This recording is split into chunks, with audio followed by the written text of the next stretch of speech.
दोस्तों अस्सलाम वालेकुम व रहमतुल्लाहि व बरकातुहू। अगर आप तंगी रिज्क से परेशान है, अगर आप दौलत में इजाफा चाहते हैं, अगर आप कमाई में बरकतें चाहते हैं, अगर आप गुर्बत को खत्म करना चाहते हैं, ये दुआ आपके लिए फायदा मंद है। जो शख्स हर तरह से मुफलिस व मजबूर हो, घर की गुर्बत से परेशान हो, कमाई में बरकतें ना होती हो और पैसा आता हो मगर रोकता ना हो, तो उसको चाहिए कि इस दुआ को बुध, जुमेरात या जुमा को एक मर्तबा पढ़े या सुने। अगर पढ़ना नहीं आता हो तो सुने, इंशाअल्लाह ताला अल्लाह ताला बेपनाह बरकतें अता फरमाएगा। अल्लाह ताला इस दुआ को पढ़ने वाले की हर हाजत को पूरी फरमाएगा। अल्लाह ताला इस दुआ को पढ़ने की बरकत से जिस घर में भी इस दुआ को पढ़ा जाएगा उस घर में बेशुमार बरकतें और रहमतें होगी। अल्लाह ताला इस दुआ की बरकत से उस घर की तमाम परेशानी को दूर अता फरमाएगा। जो कोई भी इस दुआ को पढ़ेगा या सुनेगा तो अल्लाह ताला से जो मांगेगा अल्लाह ताला फौरन अता फरमाएगा। अगर वो फकीर होगा तो अमीर बन जाएगा, अगर जाहिल होगा तो आलिम बन जाएगा, अगर बीमार होगा तो सेहत पाएगा, अगर गमगीन होगा तो खुशी हासिल होगी, अगर कैदी होगा तो खुलासी पाएगा, अगर बेशादी होगा तो शादीशुदा हो जाएगा, अगर सफर में होगा तो सलामत घर वापस आएगा। इस दुआ की सबसे बड़ी खासियत यह है, इस दुआ से सब मुरादें हासिल होगी। जिस मकसद के लिए आप पढ़ेंगे, जिस मकसद के लिए आप सुनेंगे तो अल्लाह ताला उस मकसद को कामयाबी अता फरमाएगा। और अगर एतिकाद दुरुस्त होगा और 100 मरतबा पढ़ेगा तो इंशाअल्लाह ताला हुजूर सल्लल्लाहु ताला अलैहि वसल्लम को ख्वाब में जियारत फरमाएगा। आइए दोस्तों इस दुआ को शुरू करते हैं। उससे पहले आप हजरात से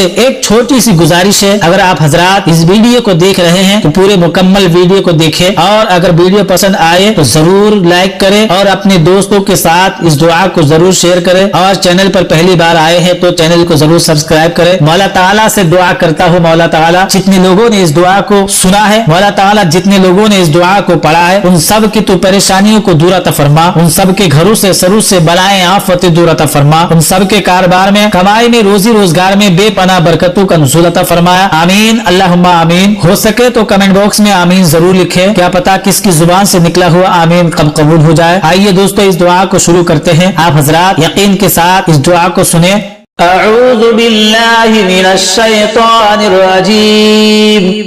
बिस्मिल्लाहिर रहमानिर रहीम। अल्लाहुम्मा सल्लि अला सय्यिदिना मौलाना मुहम्मद व बारिक व सल्लिम सलातन व सलामन अलैका या रसूलल्लाह या मन यमलिकु हवाइजस साइलिन व यअलमु ज़मीरस सामितीन लिकुल्ली मसअलतिन मिनका समउ हाज़िरु व जवाब व जवाबुन अतीदु व कुल्ली स्वामितिन मिनका इल्मुन बातिनुन मुहीत। अस्अलुका बिमवाइदिका अस्सादिक़ह व अयादिकल फाज़िला व रहमतिकल वासिअह व सुल्तानिका व मुल्किका दाइम व कलिमतिका ताम्मति या मन ला तंफ़अुहु ताअतुल मुतीईन व ला तदुर्रुहु मअसियतुल आसीन। सल्लि अला मुहम्मदिन व अला आलिहि वरज़ुक़नी मिन फ़ज़लिका व अअतिनी फ़ीमा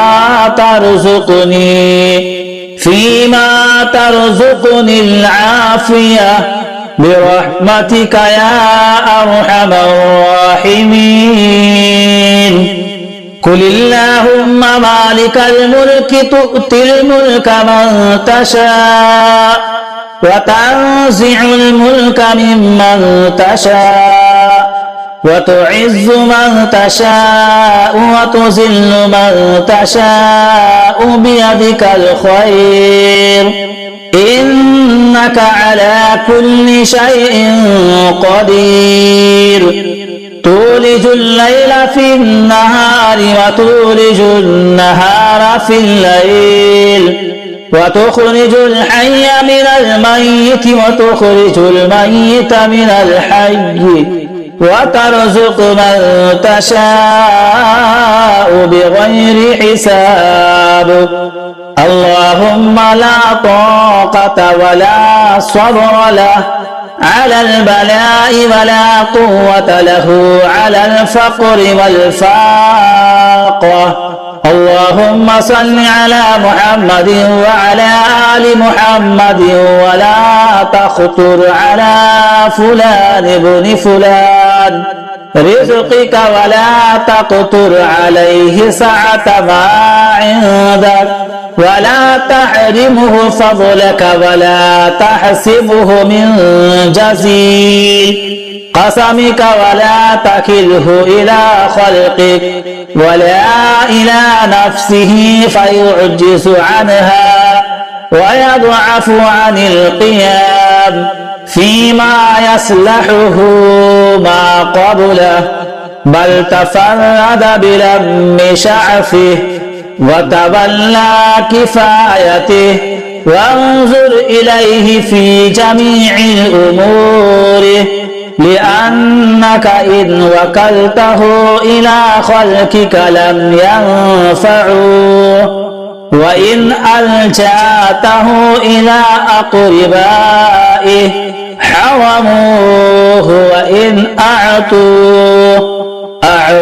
قليلا نكيدا وإن منعوا كثيرا وإن بخلوا فهم للبخل أهل اللهم أغم من فضلك ولا تخله منه فإنه مضطر إليك فقير إلى ما في يديك وأنت غني عنه وأنت به خير عليم ومن يتوكل على الله فهو حسبه إن الله بالغ أمره قد جعل الله لكل شيء قدرا إن مع العسر يسرا ومن يتق الله يجعل له مخرجا ويرزقه من حيث لا يحتسب ومن يعتصم بالله فقد هدي إلى صراط مستقيم ولا تحسبن الله غافلا عما يعمل الظالمون وإن تعدوا نعمة الله لا تحصوها إن الله لغفور رحيم وقضى ربك ألا تعبدوا إلا إياه وبالوالدين إحسانا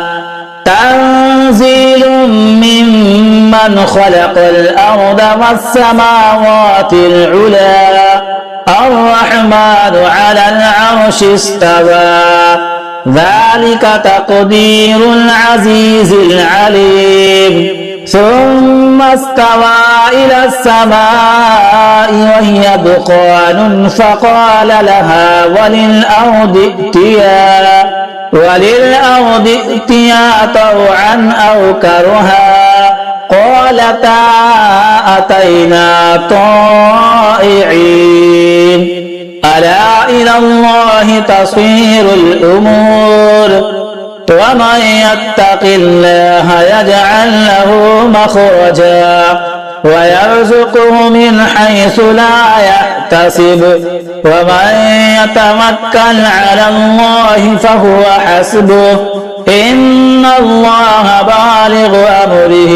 قد جعل الله لكل شيء قدرا يا ماجد يا واجد يا أحد يا كريم أتوجه إليك بمحمد نبيك نبي الرحمة صلى الله عليه وآله وسلم يا رسول الله إني توجه بك إلى الله ربك ورب كل شيء فاسلكه يا رب أن تصلي على محمد وأهل بيته وأسألك نفقه كريمة من نفقتك وفتحا يسيرا ورزقا واسعا ألم به شعشي وأقضي به ديني وأستعين به على عيالي اللهم صل على سيدنا ومولانا محمد وبارك وسلم صلاة وسلاما عليك يا رسول الله.